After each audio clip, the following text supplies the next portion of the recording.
guys, welcome back. In this video we're going to be talking about like how we make race plans, how we write warm-ups for race day, and just kind of what our experience with that has been. So let's get into it.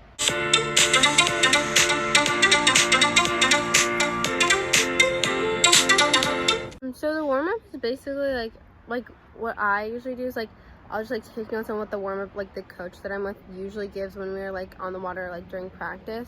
And what's typical for us, it's usually 6s if we're in 8, and then maybe some drills, and then go full on to 8, so they can get as much feeling for the boat before the race actually starts. So it's almost obviously you have to talk to your coach about what he or she wants you to do for a warm-up. And I did this during spring of my novice season. My boat did not feel comfortable at all with race starts, so what I would do is we would go through a warm-up, and then we would practice starts 5 times at least. And so obviously if they practice them more, they feel more comfortable actually performing them. So obviously talk to your crew and be okay, guys, what do you think we need to work on the second before we race, so you guys feel more comfortable actually going through with it on during race. And honestly, just talk to your crew, and they'll probably have some ideas, and you can take those ideas to your coach and see what your coach thinks about them. Yeah, definitely, because your coach obviously has been working with you the whole time, so they kind of know who needs what. And a lot of times too, I think the pretty standard is getting some if you're in a 4 pairs, or if you're in an 8, get some 6s rowing just to kind of feel it out, even if it's on the square, just for a minute or two, just as you're first getting into it.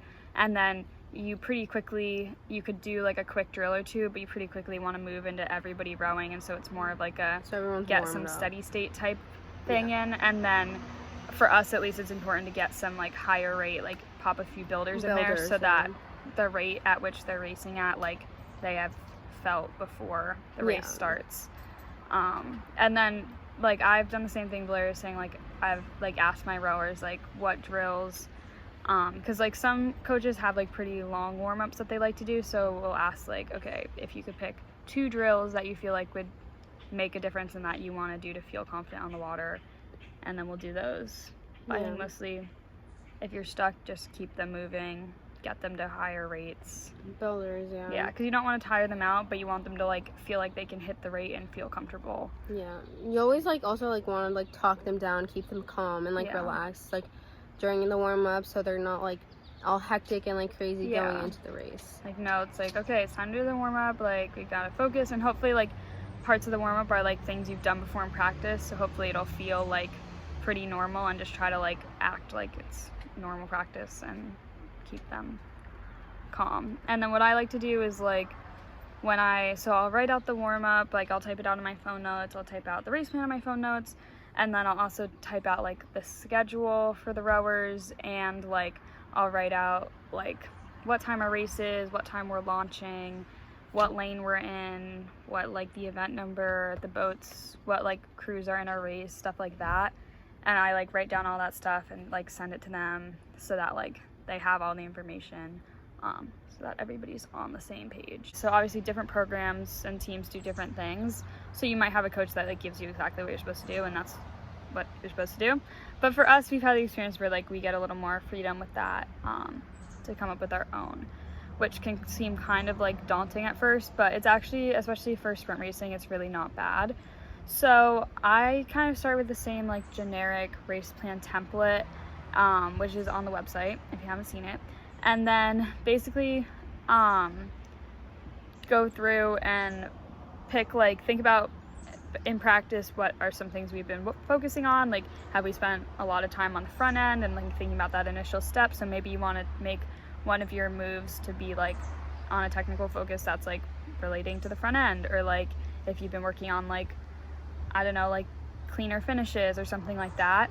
So you kind of pick things that you've been doing in practice, and you can pick 2 or 3 to be what you're gonna base your moves on when you need a technical focus, because you want to tie it into something that the rowers actually know and that you guys have been working on, and not something that's totally random. So another thing is just looking at what the course is going to be, and if you've rowed on that body of water before. If you haven't, try to talk to another coxswain who has, and then obviously go to the coach and cox meeting.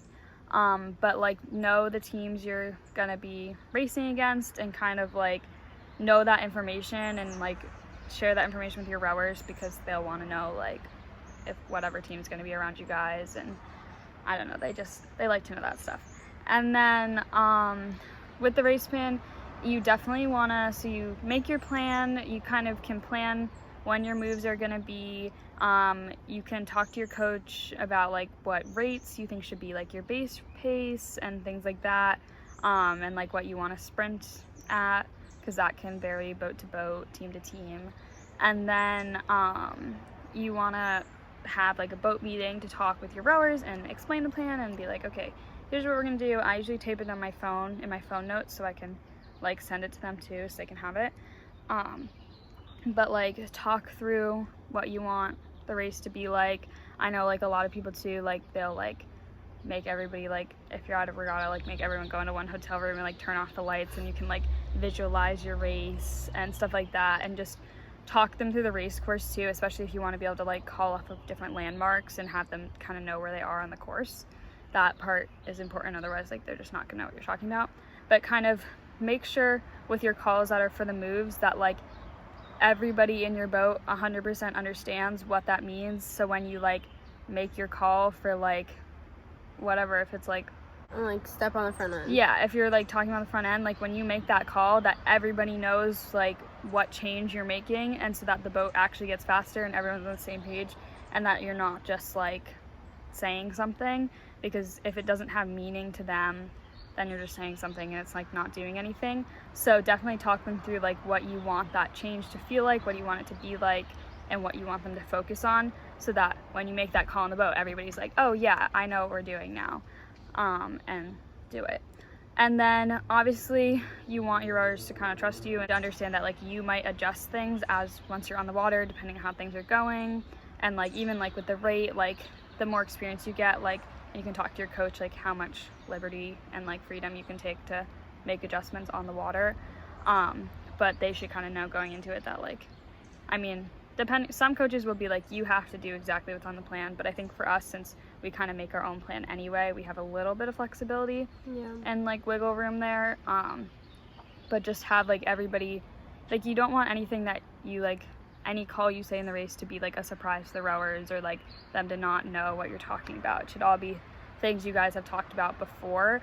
And then when you're planning like your sprint, you can kind of base it off your base pace and bring it a few beats up. Talk to your coach about how high they think the rate can go. But with that, obviously it can change a little bit depending if like your base rate changes once you're like actually in the race.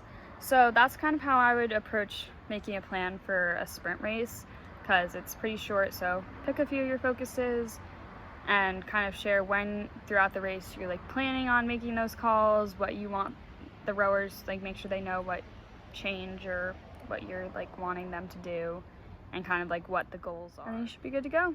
So good luck. Be racing. Yep.